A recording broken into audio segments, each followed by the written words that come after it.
May kakilala ka bang Marisol? Mapayapang araw ng Sabado mga kapanalig. Kapistahan ngayon ni San Gregorio ng Nisa. Ito po si Sister Rose Agtarap ng Daughters of St. Paul para sa mabuting balita. Pagnilayan natin ang Ebanghelyo ayon kay San Juan.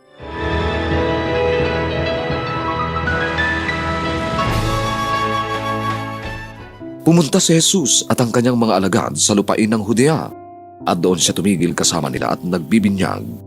Nagbibinyag din naman si Juan sa Enon na malapit sa Salim sapagat malalim ang tubig doon at may mga nagdaratingan at nagpapabinyag. Hindi pa nabibilanggo noon si Juan at nagkaroon ng pagtatalo ang mga alagad ni Juan sa isang Hudyo tungkol sa paghuhugas. Pinuntahan nila ni Juan at sinabi sa kanya, Rabi, ang kasama-sama mo sa ibayo ng Jordan na pinatututuhanan mo. Nagbibinyag siya ngayon at sa kanya pumupunta ang lahat. Walang maaabot ang tao, maliban sa ibinigay sa kanya ng langit. Kayo mismo ang mga saksi ko na sinabi kong hindi ako ang Kristo. Sinugo ako una sa kanya. Para sa nobyo ang nobya. Naroon ang abay ng nobyo para makinig sa kanya at ikinagagalak niya ang makinig sa nobyo. Ganito rin lubos ang aking kagalakan. Dapat siyang humigit at ako na may lumiit.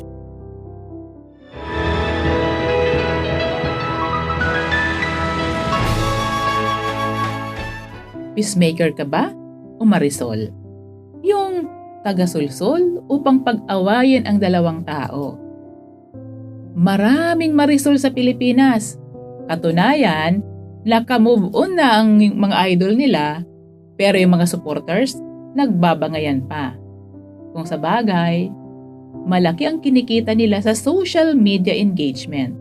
Kaya, business nila ang mang-intriga upang dumami ang reaksyon. Noong panahon pala ni Jesus, meron na ring Marisol. Narinig natin sa verse 25 ng Mabuting Balita na nagkaroon ng pagtatalo sa pagitan ng mga alagad ni Juan at ng isang Hudyo tungkol sa paglilinis. Sa verse 26 sinasabing, nakita ng mga alagad ni Juan na nagbibinyag din si Jesus at napaparoon sa kanya ang lahat. Kung sa mga politiko natin nangyari ito, sigurado magpapakalat na sila ng fake news upang siraan ang sumisikat na kalaban. Subalit alam ni Juan Bautista ang kanyang misyon. Malinaw sa kanya na siya ay ipinanganak upang ihanda ang daraanan ng tagapagligtas. Nagagalak siya na makita si Jesus at marinig ang kanyang tinig. Kapanalig, ano ba ang nagiging reaksyon mo kapag may Marisol na lumalapit sa iyo? Nagpapatangay ka ba sa kanyang mga sulsol? O gaya ka ba ni Juan, na matatag at malinaw ang pananaw sa iyong misyon? Mga kapanalig, maraming salamat po sa inyong suporta sa aming misyon, lalo na sa mga donors at sponsors ng Mabuting Balita.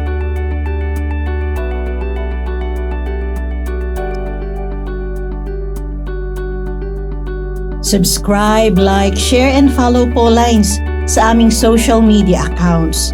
At patuloy kaming humihingi ng inyong tulong upang maipagpatuloy ang programang ito.